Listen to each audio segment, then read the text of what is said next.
Biasanya manusia itu seperti ini, yin yang sebaik-baiknya orang ada potensi jahat dalam dirinya yang belum terstimulasi. Sejahat-jahatnya orang ada kebaikan di dalam dirinya. Yang ini kalau kita sentuh terus ini mau besar.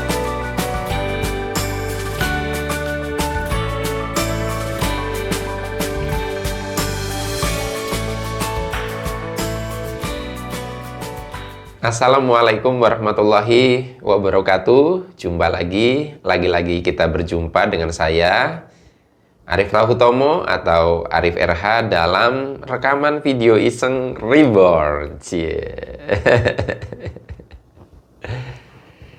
Ya, teman-teman, dalam video kali ini saya mau melanjutkan bahasan video yang tentang nanti Anda akan ngerti sendiri deh di dalam kontennya ya. Video yang judulnya apa, tapi video sekitar 2 hari yang lalu. Yang kita akan bahas adalah tentang energi menghancurkan versus energi membaikkan.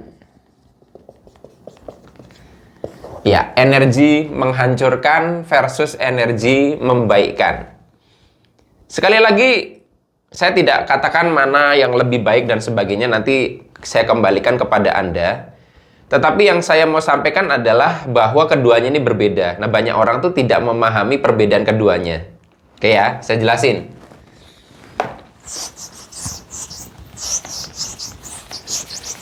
Misal ada orang yang tidak baik menjahati Anda, ya, tidak baik menjahati Anda. Boleh dibilang dia berbuat yang menyakiti hati Anda, kayak gitu. Nah, di sini ada 2 opsi sekali lagi, yaitu ada opsi Anda. Ini Anda pasti tahu ini lanjutannya mana? Lanjutannya yang video apa ya? Membuat dia jadi baik. Membuat dia jadi baik atau sadar. Yang kedua adalah dia kita hancurkan.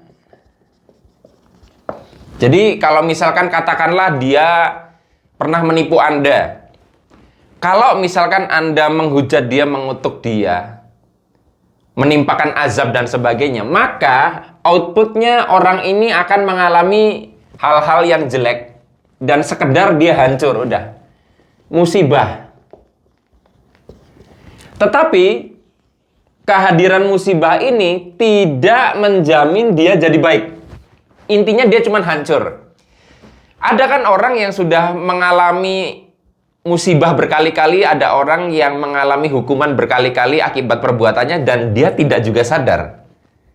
Anda mungkin heran, ini orang kok sudah kena kena batu berkali-kali, udah dihukum berkali-kali, ya, udah dipukuli berkali-kali, tetapi kok masih saja diulangi perbuatan itu.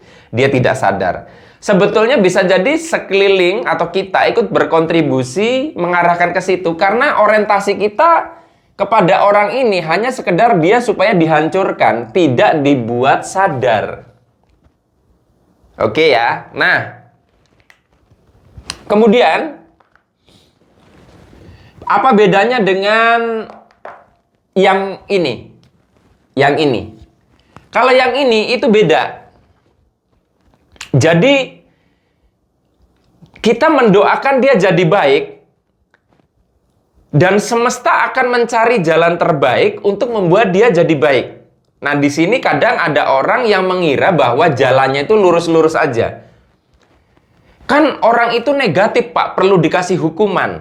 Nah, bedanya di sini, kalau di sini kita sudah langsung mengharapkan dia mendapatkan hukuman. Kalau di sini itu beda. Kita berharap dia jadi baik, saya hapus biar lebih gampang.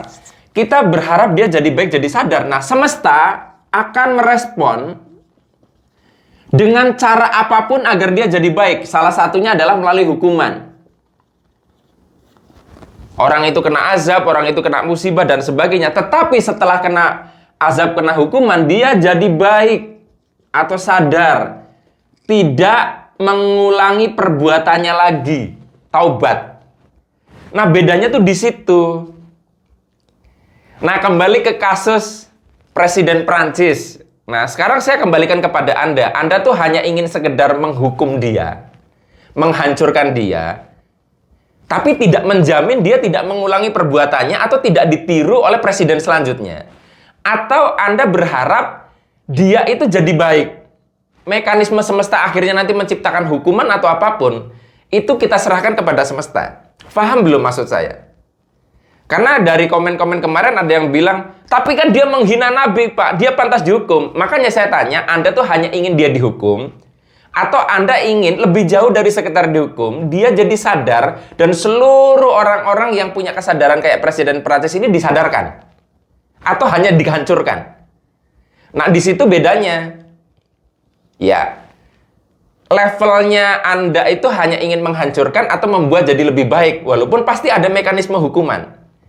Jangan salah loh ya, orang yang mendoakan baik Anda kalau Anda berbuat jahat, jangan dikira terus efeknya tidak lebih kejam dibandingkan menghujat. Begini maksudnya, kalau ada orang komen-komen gak enak di komentar di video saya atau di medsos saya, ketika saya menghujat dia, maka mungkin akan menghancurkan dia, tetapi efek ketika saya menghujat akan kembali juga ke saya. Hukum gema, saya pernah bahas.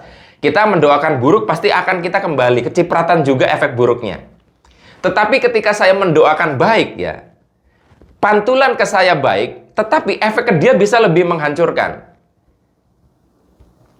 Saya pernah menyarankan seorang alumni yang punya bos itu nyebelin banget sampai menjadi obrolan di karyawannya. Nah, selama ini itu sudah sering digunjingkan, sudah sering didoakan jelek. Yang terjadi malah bosnya itu semakin berperilaku tidak menyenangkan. Lalu saya minta untuk melakukan satu hal yang berbeda, yaitu mendoakan bosnya jadi baik. Nah, sama paradigmanya, tapi dia tuh pantas dihukum, Pak, pantas diberi azab ibaratnya gitu. Biarkan soal azab atau hukuman itu urusan semesta, urusan Tuhan.